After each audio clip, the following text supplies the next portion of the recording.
মনি, আমার 7 রাজার ধন, অনেক সাধনার পর যে তোকে পাওয়া, আজ আজ পৃথিবীতে যাচ্ছি তোর জন্যে পরশ পাথরের হার আনতে।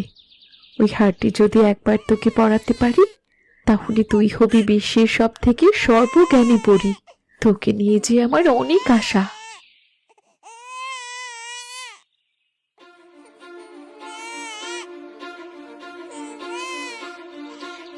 দাঁড়া সোনালি পরি, এত তাড়া কিসের তোর? এতদিন যে আমি তোর অপেক্ষাতেই ছিলাম। যাইনি বুড়ি, তুমি? এত ভীতু হবার কি আছে?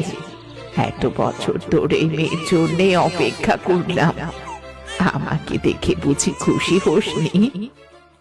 আমার মেয়ের জন্য অপেক্ষা করছো মানে? আমার পথ থেকে সরে দাঁড়াও ডাইনি বুড়ি, তাহলে কিন্তু তোমার মোটেও ভালো হবে না। আমার ভালো লাগা নিয়ে তোকে এত ভাবতে হবে না। তুই কিভাবে এখন তোর মেয়েকে আমায় দিবি সেটা তুই ভাব সোনালি পরি। না, আমার জীবন থাকতে আমার কালো মানিককে দেব না আমি। এ আমার বংশের বাতি, কিছুতেই দেব না। দিতে তো তোকে হবেই, একে না পেতে আমার কার্য সিদ্ধি লাভ করবো কি করে? কাঁদে না আমার মনি, কাঁদে না আমার কালো মনি। চল চল এখান থেকে। সোনালি পরি তার মেয়েকে নিয়ে ডানা ঝাপটে আকাশে উড়াল দিল পরি রাজ্যের উদ্দেশ্যে। তখনই ডাইনি বুড়ি মায়া বিষ তীর ছুড়ল সোনালি পরীর উদ্দেশ্যে। মায়া বিষ তীর পেছন থেকে সোনালি পরীর শরীরে বিঁধল। ওই ডাইনি বুড়ি আমার গায়ে তীর ছুড়ল। না না, আমাকে যে হারলে চলবে না, যে করেই হোক আমার মেয়েকে যে বাঁচাতেই হবে। দেখি এবার তুই কি করে বাঁচিস। মায়া বিষ তীর ছুঁড়েছি, ওরই রাজ্যে কিছুতেই আর ফিরতে পারবি না।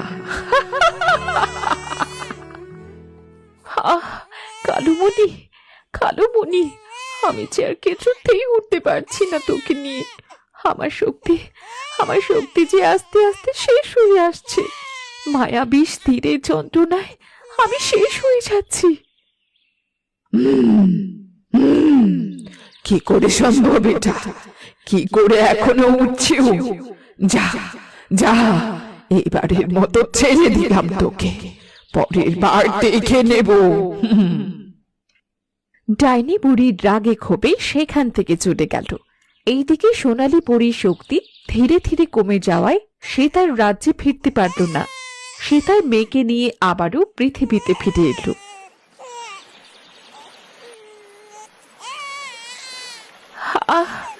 মারে, আমার শক্তি তো প্রায় শেষ। তোকে নিয়ে কিছুতেই যে পরী রাজ্যে ফেরা সম্ভব হলো না। এখন তোকে এখানে রেখে গেলাম। যদি বেঁচে থাকিস তবে আমাদের আবার দেখা হবে।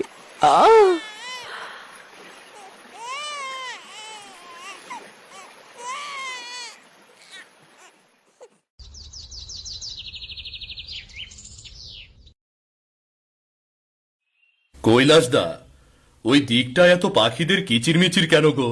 কি হচ্ছে ওখানে? এখন শেষ বিকেল তো, পাখিরা হয়তো বা তার নিজের ঘরে ফিরছে, তাই এমন কিচিরমিচির শোনা যাচ্ছে। ধুর, কি যে বলো না। আজ 12 বছর ধরে এই জঙ্গলে আসা যাওয়া, কই আগে তো কখনো এমন শুনিনি। একবার যাবে নাকি ওই দিকটায়? তা যেতে যখন চাইছো, চলো একবার দেখে আসি। না হলে তুমি যে মানুষ, দেখা গেল ওই চিন্তায় সারাদিন আর ঘুমালেই না।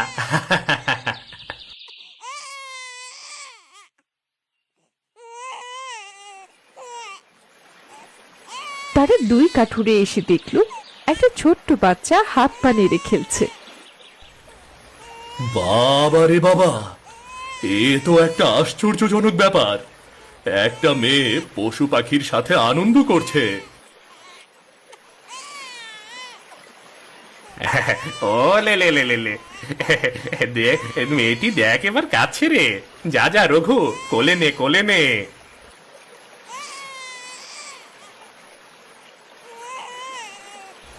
এই বাচ্চাটিকে নিয়ে এখন কি করব কৈলাসদা? ছোট্ট বাচ্চা, জঙ্গলেও তো রেখে যেতে পারবো না।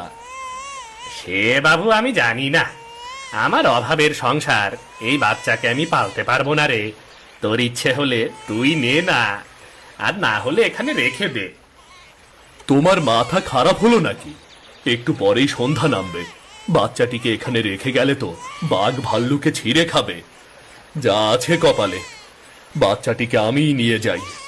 মানুষ হয়ে তো আর একে ফেলে যেতে পারবো না আমি। না জানি কপালে আজ কি আছে। আমার বউ যেমন মেয়েটিকে সহ আমাকেই বের করে দেয় কিনা বাড়ি থেকে। এত কি ভাবছিস রঘু? ওই দেখ তোর বাড়ির রাস্তা। তুই বাড়ি যা, আমি হাটে গিয়ে কমলদাকে কাঠগুলো দিয়ে আসি। তুই বাড়ি যা।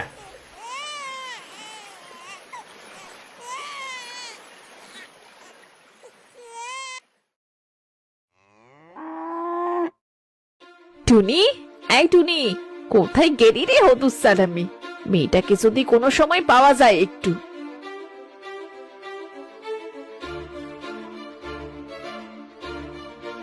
ওমা, মা ডাকছো আমাকে? না ডাকবো কেন, তোকে ভূতে ডেকেছে। পুকুর থেকে হাঁসগুলো তুলে আনগে, সন্ধে হবে তো, এদিকে রান্নাও বসাতে হবে। বাবা, বাবা কি বাজার এনেছে মা? বাজার আনলে কি দেখতে পেতি না? যা যা এখান থেকে, সব সময় প্রশ্ন আর প্রশ্ন।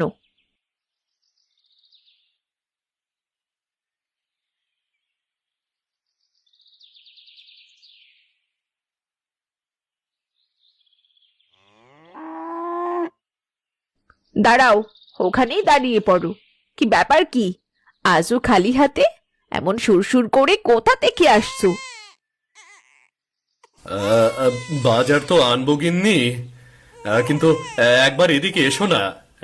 দেখো কাকে এনেছি গো, দেখো।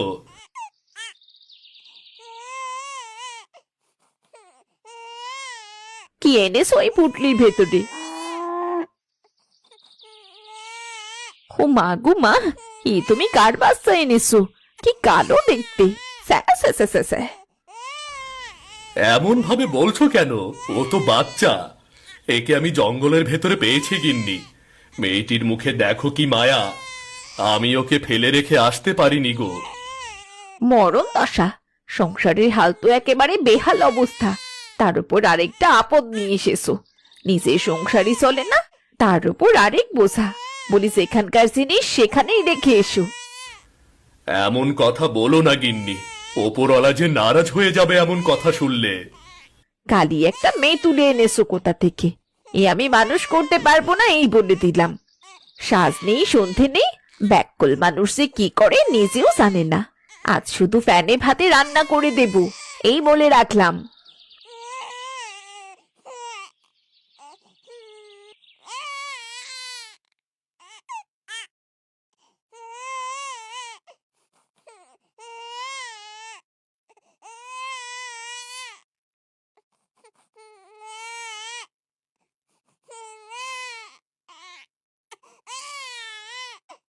বাবা, বাবা, এই পুচকেটা কে গো? কি সুন্দর করে হাত পা নেড়ে খেলছি। এটা তোর বোন রে মা, আজ থেকে তোরা দুই বোন। কি মজা, কি মজা! আজ থেকে ও আমার খেলার সাথী হবে। ও বাবা, বলো না, এই পুচকিটা কাঁদছে কেন এমন করে? পুচকিটার খিদে পেয়েছে রে মা, তাই এমন কান্না করছে। কি যে খেতে দেই ওকে, হাতে একটা কানাকড়ি কিচ্ছু নেই। ও বাবা, আমাদের লালির দুধের পাটে ওকে যদি ধরা হয়, তাহলে তো লালির দুধ খেয়ে শান্ত হতে পারতো। লালির তো দুধ ভালোভাবে হয়ই না, ওর বাছুরটাকেই তো ভালোভাবে খেতে দিতে পারে না ও। যা একটু পাই, চলো না বাবা, চলো না বোনকে নিয়ে। ও দেখো খুব কাঁদছে।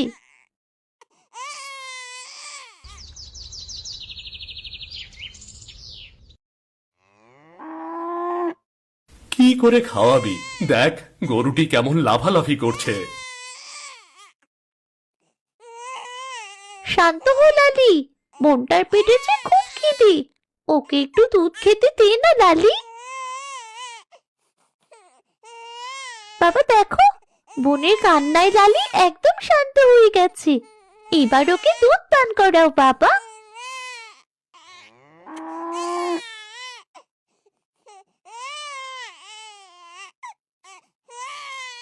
এই কিছুক্ষণ পর ঘরে আসে ওরা। বাচ্চাটিও দুধ পান করে শান্ত হয়ে যায়। টুনি বাচ্চাটিকে নিয়ে আনন্দের সাথে তার বাবাকে জিজ্ঞাসা করে, বাবা, বোনের কি নাম রাখা যায় বলো তো? কি আবার রাখবো? আমার এক মেয়ের নাম টুনি আর আরেক মেয়ের নাম মনি। থাক, কি বলো? হয়েছে হয়েছে, এত আদিক্ষেতা দেখাতে হবে না। কালো পেতনিকে নিয়ে কিসে ঠং? খাবার বেড়েছি, এসো খেতে এসো।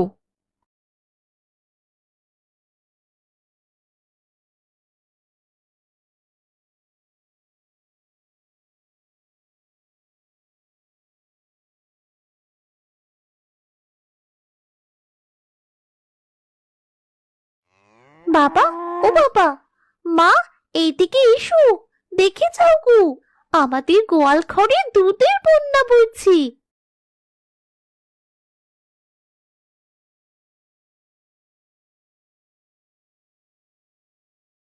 মা গো মা, কি সাংঘাতিক কাণ্ড! সে গরুর দুধ কিনা হতো না, আর সেই গরুর দুধ নিজের ইচ্ছেতে মাটিতে পড়ছে। লক্ষ্মী, লক্ষ্মী আমার মেয়ে, আমার মণিমাটা লক্ষ্মী। আবার ঘরে লক্ষ্মী এসেছে। ওপরওয়ালা আবার কষ্টের পথ এবার পরিষ্কার করবে।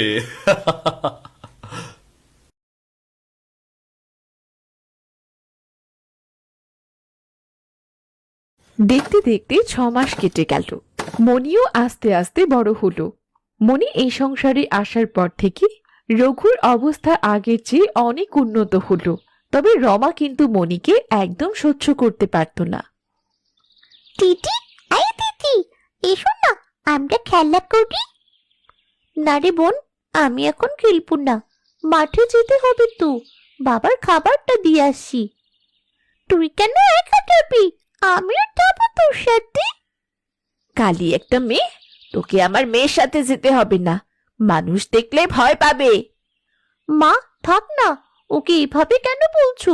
চল মনি, চল। একটা আপদ জুটেছে আমার কাছে। টুনি, দেখ, রান্নাঘর থেকে খাবার নিয়ে যা ওখান থেকে।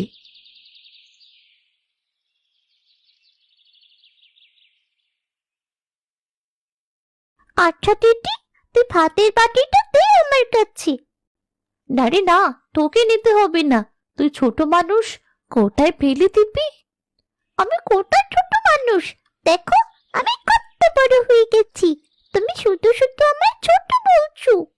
নেনে হয়েছে, এবার চল তো, বাবার মনে হয় খুব খিদে পেয়েছে। আচ্ছা দিদি, মা আমায় কালো বলে কেন দেখতে পারেন না? মা সারাক্ষণ কাজ করে তো, তাই মায়ের মাথা ঠিক থাকে না, তুই কিছু মনে করিস না বোন। আচ্ছা ঠিক আছে দিদি, ওই দেখো, গাছের নিচে মনে হয় একটা বুড়ি কাঁদছে, চলো তো গিয়ে দেখি। আচ্ছা চল, মনে হয় কোনো বিপদে পড়েছে। সব শেষ গো, সব শেষ। কোথায় যে যাবো? এবার আমার শেষ আশ্রয়স্থলটুকু যে কাল রাতে বাতাসে ভেঙে পড়লো। কি গো, কি হয়েছে তোমার? তুমি এভাবে হাত পা ছেড়ে কাঁদছো কেন? খাচ্ছে কি আর সাথে রে মা, কাল আমার ঘরটা রাতে ঝড়ে ভেঙে পড়েছে। গিয়েছিলাম জমিদারের কাছে কিছু টাকা আনার জন্যে, সে সাহায্যও করলো না। এখন আমার যাবার যে কোনো জায়গা নেই। তুমি একটু চিন্তা করো না বুড়িমা, তোমার ঘর এক্ষুনি নতুন হয়ে যাবে।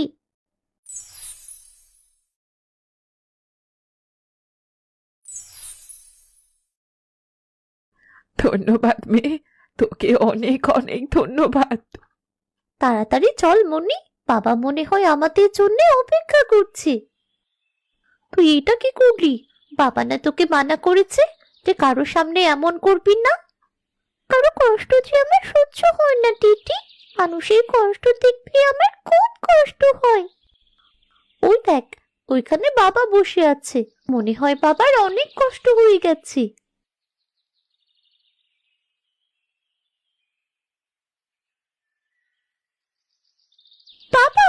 তোমার অনেক কষ্ট হয়ে গেছে তাই না?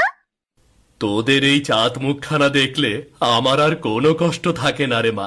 বস, বস আমার পাশে, আমি চারটে খেয়ে নেই, খুব যে খিদে পেয়েছে। খাও খাও, মাছ তোমার পছন্দের পায়েস রান্না করেছি। তাই নাকি?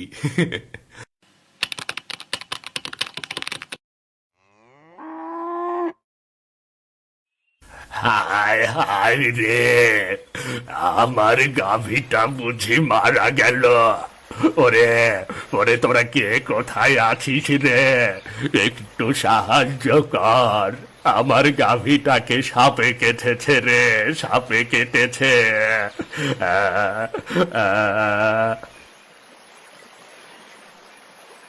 কি হয়েছে চাচা? আরে, এ তো তোমার সেই গাভী, কি হলো এর? সাপে কেটেছে রে, সাপে কেটেছে আমার গাভীটাকে। এ, এ তো মারা গেছে। এবার কি হবে? আমার গাভীটার দুধ বিক্রি করে বুড়ো বুড়ির সংসারটা কোন রকমে টেনে হিচড়ে পার করি।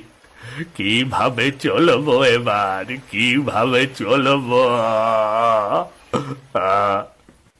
দিদি চল না ওখানে, দেখ না বুড়োটা কাঁদছে, আর বাবাও ওখানে আছে।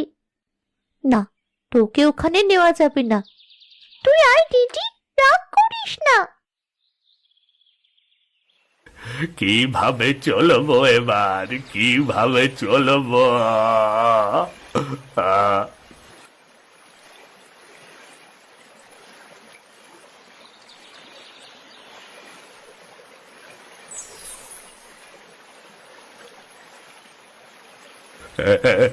এটা কিভাবে সম্ভব? আমার গাভীটা বেঁচে গেল, বেঁচে গেল আমার গাভীটা। মনি, চল বাড়ি চল এখন। আর একটু খেলি না বাবা?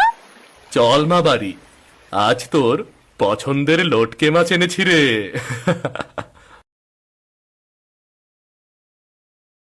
তোকে কতদিন বলেছি মা, এভাবে সরাসরি কাউকে সাহায্য করবি না, তুই যে বিপদে পড়বি রে মা। আমি যে কারো কষ্ট দেখতে পারি না বাবা, আমাকে ওই বুড়োটা দেখেনি। ওসব কিচ্ছু হবে না, তুমি আমায় নিয়ে তো ভেবো না বাবা। অপরের কষ্টে যদি আমরা পাশে না দাঁড়াই, তবে আমরা কেমন মানুষ গো বাবা? অপরকে সাহায্য করার মাঝে অনেক শান্তি পাওয়া যায়। তা ঠিক রে মা, মেয়েটা আমার দেখছি খুব বড় হয়ে গেছে।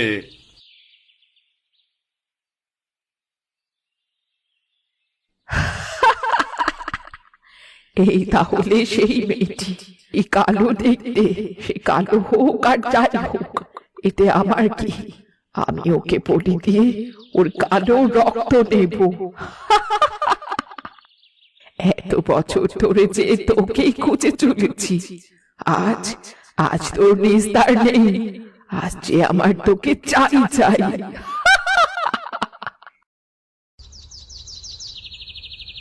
আজ আমার মেয়েটার 7 বছর পূর্ণ হলো।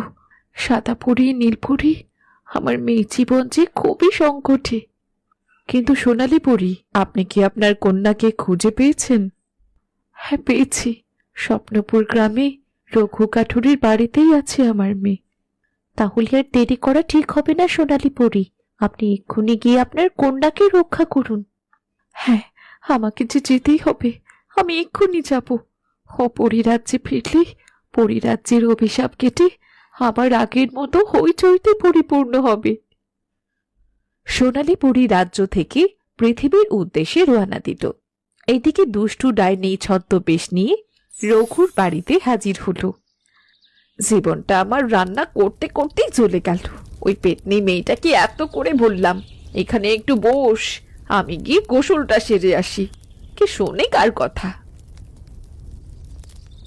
ওই পেটনি মেয়েটাকে আমায় দেবি মেয়ে, বিনিময় তোকে 1 হাঁড়ি স্বর্ণের মোহর দেব। হ্যাঁ, 1 হাঁড়ি স্বর্ণের মোহর দেব মানে কি? আলবাত দেব, তুমি দাঁড়াও, আমি ওকে এক্ষুনি খুঁজে আনছি।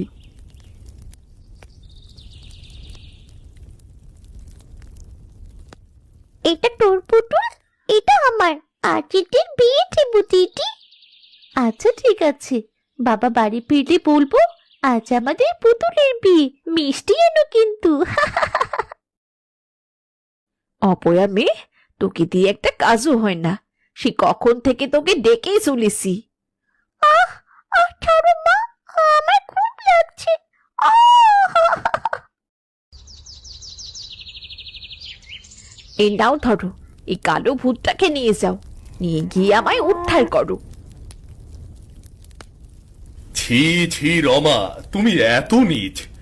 এতটুকু একটা বাচ্চাকে তুমি কার না কার হাতে তুলে দিচ্ছ রমা। ও শোনো না, একে নিয়ে এই বুড়ি আমাদের এক হাড়ি স্বর্ণের মোহর দেবে। আমরা অনেক ধনী হয়ে যাবো। এই পেতনি মেয়েকে শুধু শুধু বাড়ি রেখে লাভই বা কি?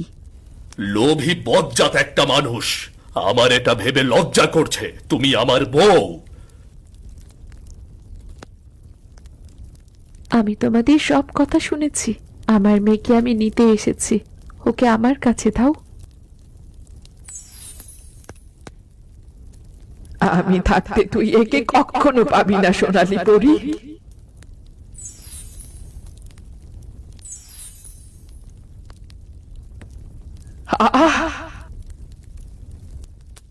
অনেক জ্বালিয়েছিস আমাকে, আজ তোর শেষ দিন। এতটা বছর তোর জন্যে আমি আমার সন্তানের থেকে দূরে ছিলাম। আমাকে আমাকে মেরে দিলি। তোমার মেয়ে মানে? ও তো একটা মানুষ, তুমি তো পরী। এটা আমার মেয়ে কাঠুরে। আজ থেকে 7 বছর আগে ওর কাঁধে একটা জন্ম চিহ্ন আছে। সবই সত্যি, কিন্তু এটা এটা আমার মেয়ে। আমি ওকে ছাড়তে পারবো না, ওকে আমি ছাড়তে পারবো না। হোগো, আমারে তুমি ক্ষমা করো। না জেনে মেয়েটার সাথে আমি অনেক অন্যায় করেছি। আমি আমার বাবা মাকে ছেড়ে কোথাও যাব না। আমার সাথে যাবি না তুই মা? এতটা বছর তোকে ছাড়া আমি যে শূন্য ছিলাম। যাবো মা। বাবা তুমি কেঁদো না, আমি মাঝে